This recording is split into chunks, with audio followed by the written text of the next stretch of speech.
Hello and welcome to Where the Bush is Burning. I'm your host, Tom Tice, and I'm glad that you've decided to join us once again for another conversation about Christ. Each week we get together and spend some time talking about the person and the work of Christ. The Apostle Paul said to the Corinthians that he determined not to know anything among them except for Christ and Him crucified. And we believe that. We believe that's a good method. We believe that's the right idea. And so when we gather together, we have these conversations about Christ. And we're going to have another one today.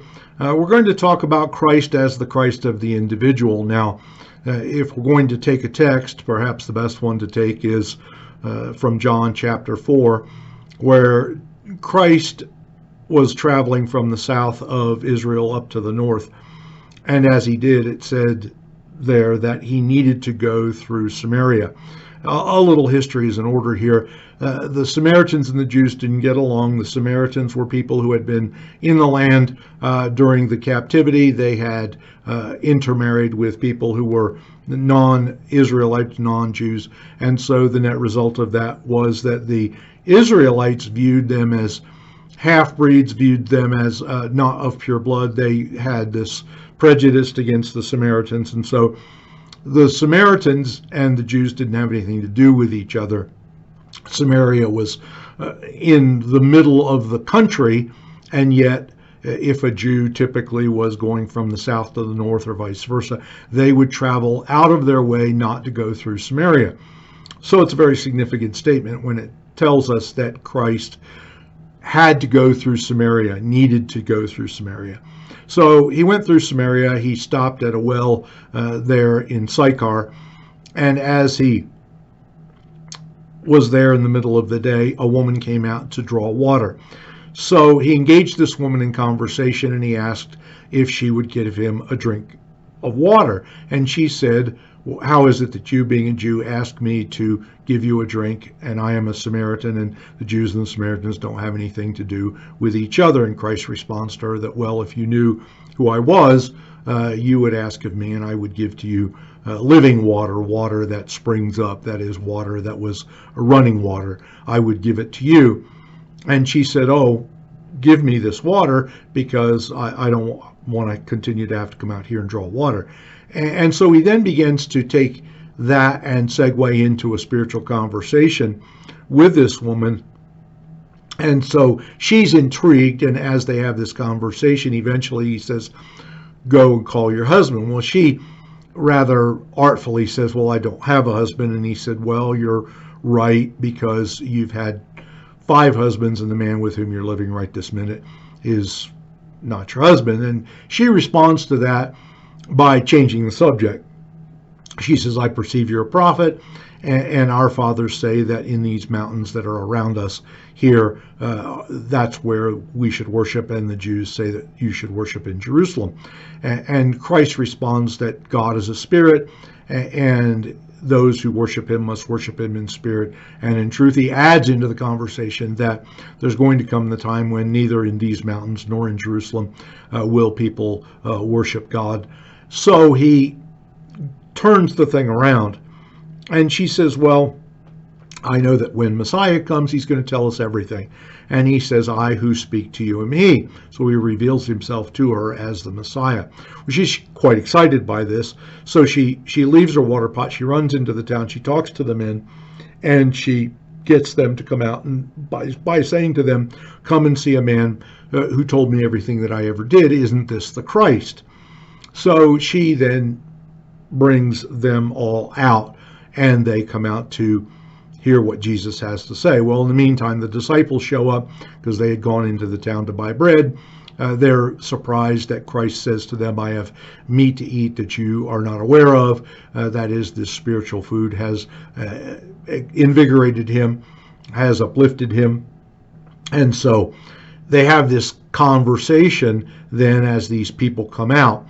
And Christ talks about lifting up your eyes to the harvest, that the fields are white unto harvest, and all these people coming out would have looked like waving waves of grain. So at any rate, he uses that symbolism and that metaphor. So then he begins to speak to these people. So the important part about this, for our purpose this morning, is that Christ was willing to specifically target this particular individual, this woman, and was not ashamed to minister to her. Now, this is certainly not the only occasion when we find Christ doing this. In fact, if you back up one chapter, in John chapter 3, there Christ engages or carries on a conversation with Nicodemus. Now, Nicodemus came to him specifically with very specific questions. He was of the religious class. He was very conservative. He was steeped in the law. He had a lot of questions. Christ answered those questions, and Christ pointed out to him that he needed to be born again. But Christ was not unwilling to carry on this conversation with Nicodemus. Then, of course, chapter 4, we have the woman at the well, completely a polar opposite to Nicodemus as far as class, status, and all of those things that we consider perhaps to be important. Then the next chapter, chapter 5, Christ goes to the pool of Bethesda, and he raises up this man who was paralyzed, and does a remarkable work in his life. Once again, Christ ministering to the individual. Now we find that Christ is willing to minister to the individual on many occasions and does remarkable things. You have people like the maniac of Gadara. You have people like blind Bartimaeus, the woman who touched the hem of his garment. Christ was willing to minister to the individual. Now, unpleasantly, we, in the day in which we live, tend to be very numbers oriented. We tend to think unless someone has a very large and grandiose ministry, unless they pull in a lot of people, well, then they're not very important. God is the God of the individual. If you go back to his interactions with Adam and Eve, his interactions with Moses, his interactions with Abraham, his interactions with Jacob. You can look at a number of people throughout the scripture and you find that he keys in on the individual. Now, it may not be as person of highest status as any of the ones I've mentioned.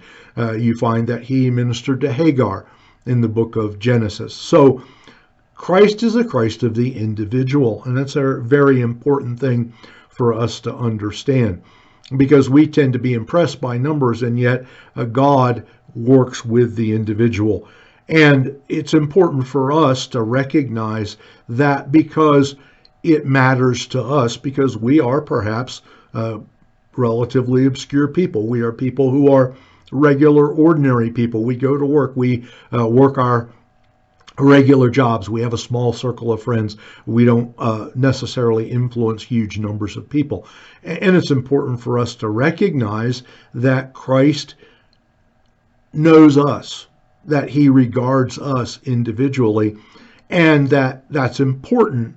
Also, that in the imitation of Christ, we should not feel as if, well, I only influence one or two people. I don't know that many people. I don't have a lot of friends. I don't have, maybe if you're a preacher or whatever, you say, well, I'm not a preacher with a large ministry. I don't have thousands coming to hear me preach on a regular basis. And that may be true, but it may not matter. Ours may be ministry to the individual.